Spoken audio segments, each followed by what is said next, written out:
বাড়িতে কেউ আসুন নেই গো, কয়টা ভিক্ষা দেন।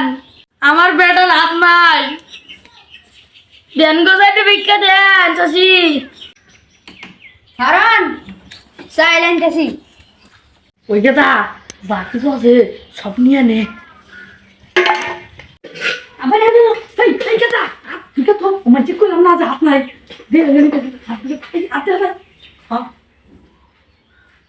আব্বা কেরুনি মার খেতে নি নাও নাও কেরে বা আমরা সাইল শালা খারাপ তো স্টুডিয়ান বাপরে শালা এলা এই শালা তোর কি হইছে আমার কামড় টানে আছে গাল 30 বছর জিদি আছিল শালা সোরা পাইলাম না গেছে গা ইনি পাইলা আছিল পুকুরি বিয়া জানে সব নেই গেছে আব্বা ওই গুঞ্জি গুলো যদি আইলাম নি ও মেলা দিন পরে আইলাম নীলা গুঞ্জি পুরানো হয়েছে মেলা দিন পরে আইলাম নি আইলাম না সেটু তো ভাড়া খেলাম।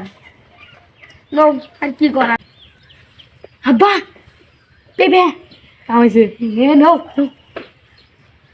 এই ব্যাগগুলো ভালো আছে আব্বা এ পাই বেচুরি আরে কেন রে কি আছিস না কেনি আয় না কেনি আয় এ গাদা কাম ছাড়া তাড়াতাড়ি ধরে ওর লাঠি নিয়ে আসতেছে। আব্বা বেবে আরে পেবে সিন্ধু মারতে এই খালা গাদা ধরে গাদা।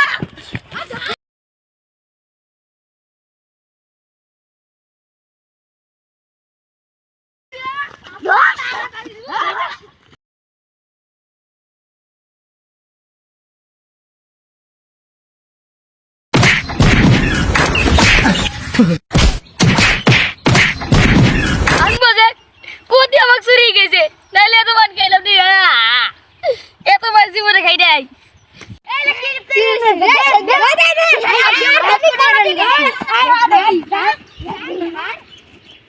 গাদা ঘরে গেল, গাদা মানে আমার ছেলে পালাইছে। কি ব্যবসা শিখছিলাম, ব্যবসার লাভও আছে লসও আছে। আসসালামু আলাইকুম প্রিয় দর্শক, আশা করি সকলেও অনেক অনেক ভালো এবং সুস্থ আছেন। তো আপনাদের দোয়া এবং ভালোবাসায় আমিও আলহামদুলিল্লাহ ভালো আছি। আসলে আমরা বড় ভিডিও বানাই না, এখন থেকে চেষ্টা করতেছি প্রতিনিয়ত আপনাদেরকে বড় ভিডিও দেওয়ার জন্য। তো আমাদের এই ভিডিওটা কেমন হয়েছে অবশ্যই লাইক কমেন্টে বলে যাবেন। আর আসলে রোজার দিন আমরা সকলে আমাদের টিমের ছোট বড় সবাই আমরা রোজাদার। আসলে রোজা থেকে ভিডিও বানানো অনেক কষ্ট একটা ব্যাপার। এই অনেকে যে আমাদের ছোটরা রোজা থেকে ক্লান্ত হয়ে পড়েছে। তো আসলে আমাদের জন্য দোয়া করবেন, আমরা ছোট ছোট মানুষ ভিডিও বানাই, আপনাদেরকে বিনোদন দেওয়ার চেষ্টা, যাদের আমাদের বিনোদনগুলো ভালো লাগে পাশে থাকবেন। আবার দেখা হবে পরের ভিডিওতে। আল্লাহ সর্বশক্তিমান। আসসালামু আলাইকুম।